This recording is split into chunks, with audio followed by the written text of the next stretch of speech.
ज्योति एक बार फिर निकली बेवफा। बिहार के मुजफ्फरपुर से आया ज्योति मौर्य जैसा मामला। आलोक मौर्य की तरह ही हुई पति की हालत। दरोगा बनते ही प्रेमी के साथ रहने लगी पत्नी। न्याय की उम्मीद में दर दर भटक रहा शख्स।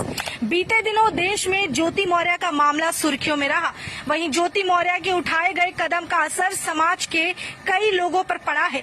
बावजूद इसके अभी भी वो मामला थमा नहीं है, बल्कि वैसे ही और भी कई घटना सामने खबरों के माध्यम से आ रही है। बिहार के मुजफ्फरपुर में एक ऐसा ही मामला दर्ज किया गया।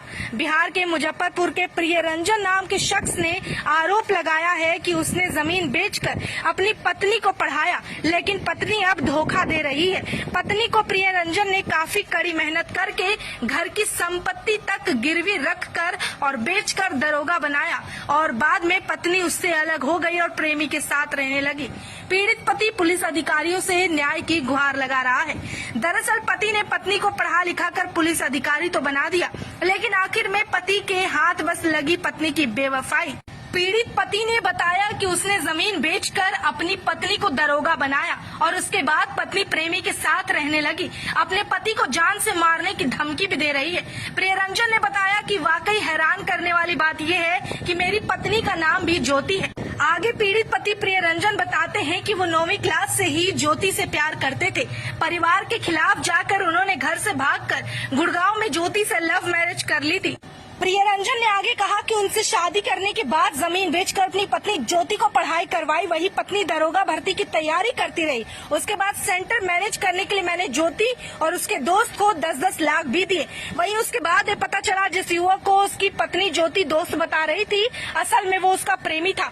प्रियरंजन ने बताया कि 2019 में दरोगा बनने के बाद उसकी पत्नी ज्योति उसके साथ रहने से इनकार करने लगी। साथ ही जान से मारने और झूठे केस में फंसाने की धमकी दे रही है। वो अपने प्रेमी के एक साथ रहा करती है।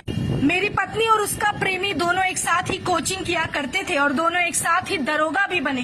प्रियरंजन ने आगे बताया कि वो और उनकी पत्नी ज्योति पहले दोस्त थे, फिर 2009 में लव मैरिज की। उसके बाद वो दिल्ली में रहने लगे। रंजन यानी कि पति स्टेट कंपनी में काम किया करता है, जबकि पत्नी ज्योति एक निजी बैंक में नौकरी करती थी। तभी प्रियरंजन ने कहा कि 2012 में ज्योति ने बीपीएससी की तैयारी शुरू कर दी और गुड़गांव में कोचिंग करने लगी। दोनों का एक बेटा है जिसका नाम रेयांश भी है। इस वक्त लाचार और बेबस प्रियरंजन न्याय की उम्मीद कर रहा है और प्रशासन से लगातार गुहार लगा रहा है।